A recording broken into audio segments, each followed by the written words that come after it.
Sven, jou oupa Grootjie het hierdie besigheid begin in 1905. Karl Lust het begin in 1905. En vandag is dit die besigheid waarvan jy die uitvoerende voorsitter is. Vertel my van daai eerste jare, hoe het hierdie besigheid begin? Karl Lust, my oupa Grootjie, en 'n tweede vernoot, Herman Olthaver, was gestuur om twee banke op te rig. Die een in Lüdersburg en die ander een in Swakopmund. En die doel daarvan was om die diamantindustrie te ondersteunen en dienste te voorzien. En het niet lang gevat nie. Toe het hulle baie vervelig geraak met daai missie. En het dan in 1919 die Olthaver List Bankkommissie gestig. En dis die maatskappy wat vandag nog bestaan. Precies, dat is die maatskappy wat vandag nog bestaan. En die interessante ding, hulle het natuurlijk onmiddellik begin weer met die bank, maar hulle het dan ook baie ander dinge probeer en begin doen. Ek wil kom by daai ander dinge. Een van die dinge wat in die 20er jare begin het, is hulle het in die biermark betrokke geraak. Ja. En dis die begin van wat ons vandag ken as Windhoek Lager wat reg oor Suid-Afrika beskikbaar is. Ja. Vertel my daarvan. Die begin daarvan is dat hulle 4 kliënte natuurlijk gehad het wat brouwerij was, in klein brouwerij. En hulle was allemaal nie in 'n goeie finansiële posisie. En hulle die idee gehad om hulle saam te smelt om een brouwerij te skep, en dit is die Suidwes brouwerij wat nog vandag, of Namibia brouwerij wat vandag nog bestaan. En het nie lang gevat nie, toe neem hulle die aandele ook oor van die brouwerij, maar omdat hulle 'n bank was, mag jy dit mos nie doen nie. Jy kan mos nie aandele hou en bankdienste voorsien. En toe moes hulle as 'n bank die register. En toe het hulle begin met dit een van die hoofmaatskappye, en dan natuurlijk het dit dan verder gegroei. Daai maatskappy, die bierbrouwerij, is vandag die Windhoek Lager wat ons oral ken. In 1984 betree hulle die Suid-Afrikaanse mark, en hulle was baie gesorg oor kwaliteit tot so 'n mate dat hulle dit vooropgestel het in alle bier wat hulle brou. Vertel my daarvan. Ek dink ons het 'n passie ontwikkel vir ons bier vanweens die kwaliteit. Soos jy weet, word ons bier net met malted barley, hops en water gebrou. Daar was 'n tyd in die Tweede Wêreldoorlog toe hulle sekere roumateriaal nie kon kry nie. En toe het hulle besluit om die brouwerij toe te maak. Vir maande. Net omdat hulle nie die kwaliteit goed genoeg kon produseer nie. Absoluut. Dit was die passie wat hulle gehad het. En ek meen dit is dan oorgedra na die volgende generaties. So vandag vir ons is dit een van die grootste passies. Om te gaan kompeteer in die tuismark van die groot gorilla. SA brouwerye het 'n absolute dominerende mark. Wat is die strategie wat 'n ou moet reg doen om in die tuismark met die groot gorilla te gaan kompeteer? Soos ek nou genoem het, daar is natuurlijk die kwaliteit en suiwerheid en die passie vir die produk, wat baie belangrik is. Maar daar is ook natuurlijk kliënte of mense wat ons bier drink, het natuurlijk 'n affiniteit vir die kleine ondernemer. En ek dink daar is natuurlijk baie vriende gewen. En dan daar is daar nog 'n baie interessante aspek. Baie Suid-Afrikaners het baie na Namibia gereis en om te vis te vang en daai klas van dinge. En vir hulle was dit natuurlik altyd 'n klein herinnering met ons bier, die Windhoek Lager of Tafellager ensovoorts. Kom ons gaan na jou toe, Sven. Jy kwalifiseer as geoktroeëerde rekenmeester. Ja. In 1998 sluit jy by die groep aan. Jy word in 2002 die uitvoerende voorsitter, 'n pos wat jy vandag nog beklee. Ja. Maar jy volg in 'n familie wat 'n baie trotse geskiedenis het. Jy is die kleinseun van die stigter. Ja. Hoe het dit gevoel oor die verantwoordelikheid om so 'n pos op te neem? As ek vandag terugdink, dan vra ek my baie keer, hoe het jy dit eintlik gedoen? Ek weet nog, my oupa het vir my gesê, Sven, ek weet nie hoe jy dit sal doen, maar ek weet een ding, jy sal.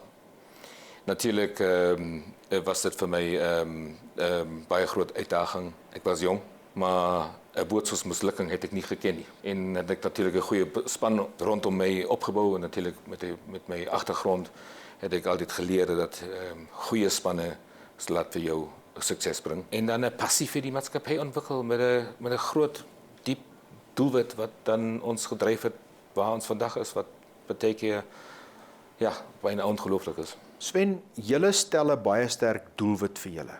creating a future enhancing life. Wat beteken dit?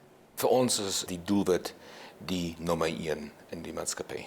As ons 'n baie inspirerende doelwit het, kan ons mense saamneem.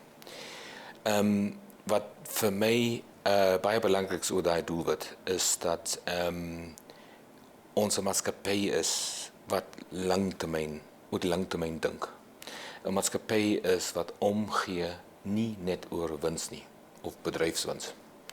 'n Maatskappy wat omgee oor die planeet, omgee oor ons mense.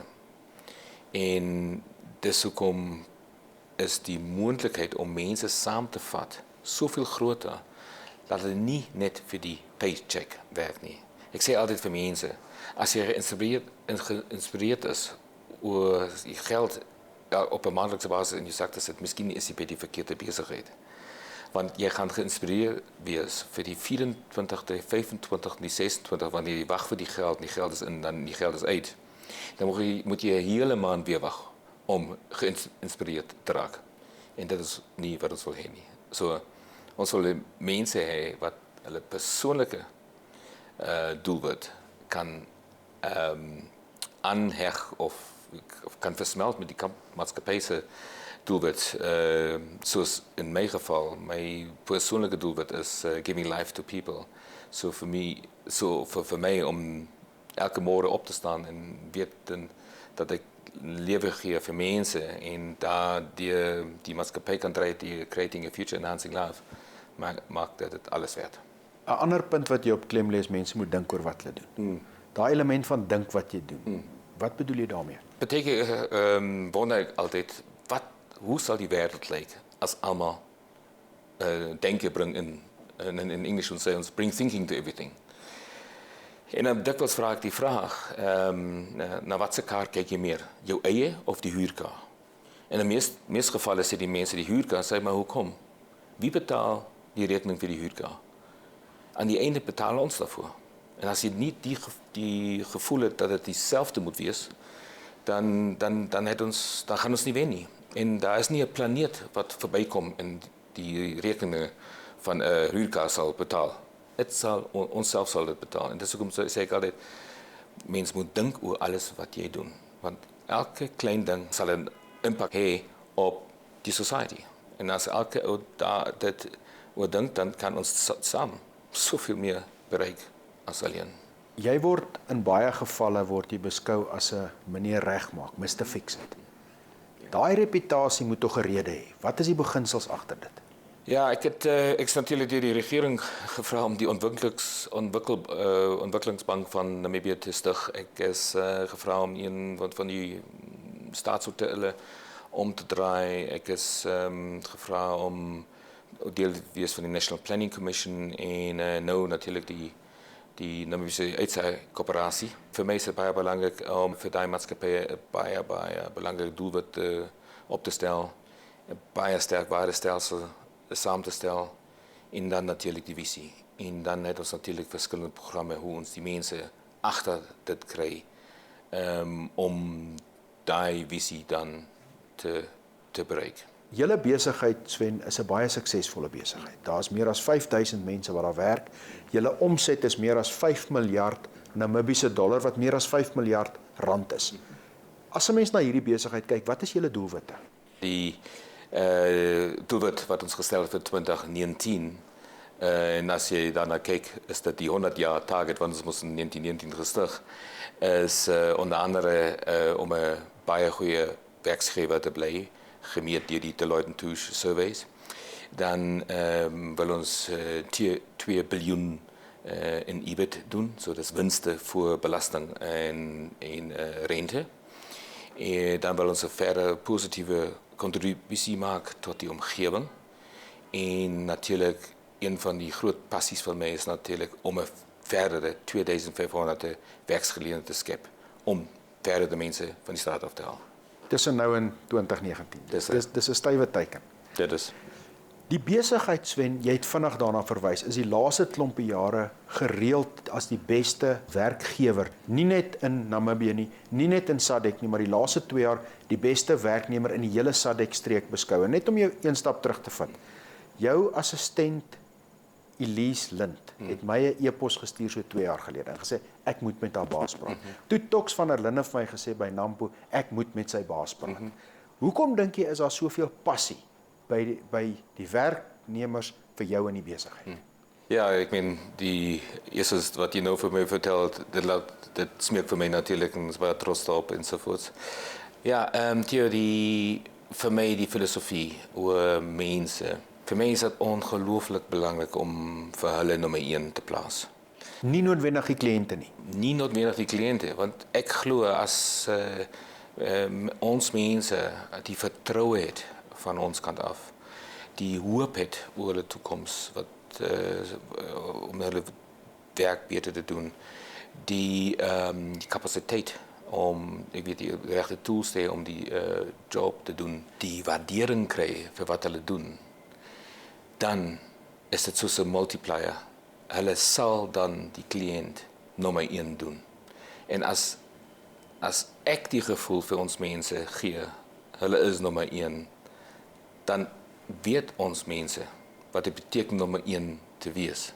En so kan hulle dan ons kliënte soos nummer 1 behandel. Maar wat jy van praat as jy praat oor die denkwyse in Namibië, gebruik jy die term deurbraakdenke is nodig. Wat is deurbraakdenke? Deurbraakdenke is 'n groot passie vir my waar ons 'n besluit geneem het. Dat ons nie 'n gewone maatskappy is, dat ons 'n deurbraakmaatskappy is. En wat dit weer beteken is dat in 'n deurbraakmaatskappy het jy daai deurbraak leierskap nodig. En baie belangrik in daai deurbraak leierskap is 5 dimensies. En dis natuurlik nommer 1, die affiniteit. Ek moet die gevoel hê dat ek enigiets vir jou kan sê en sonder dat jy voel ek wil jou sleg maak of so. Nommer 2 is dit die eienaarskap.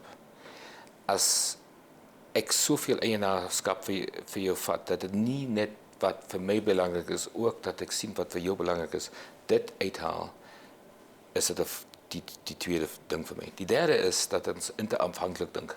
In die verlede het ons altyd gaan weg en doen die job en kom weer met 'n voltooide. En ons sê ons moet daai klimaat skep waar vrae gevra word van die oomblik af waar die gedagte is.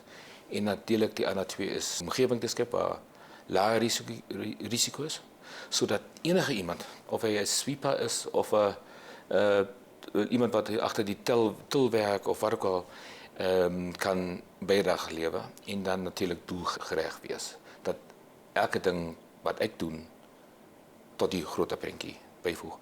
En as daai dimensies sterk gemaak word, waar ons baie programme voor het, dan kan ons 'n deurbraak maatskappy skep en natuurlik die meest belangrike ding wat we daar doen is die visie. En bij die visie moet ons natuurlijk doelwitte sit wat nie lyk asof mens dit kan gebruik.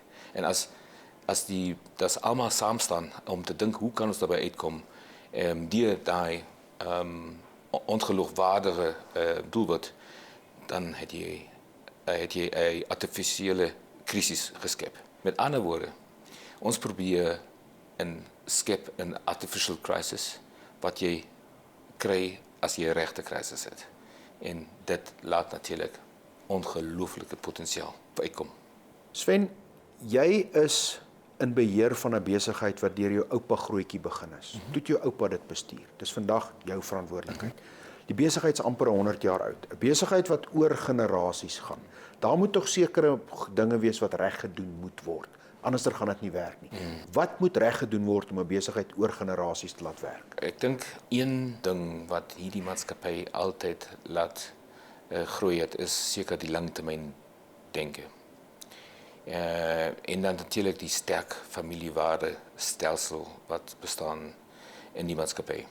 As ek ook kyk na die laaste globale ekonomiese krisis, het die maatskappy elke jaar nog gegroei. Dat was nie 'n jaar waar tot ons teruggegaan het. En ek het ook die ander dag 'n interessante artikel gelees waar die mees meeste van die familiemaatskappye oor jare tog beter perform as ander maatskappye.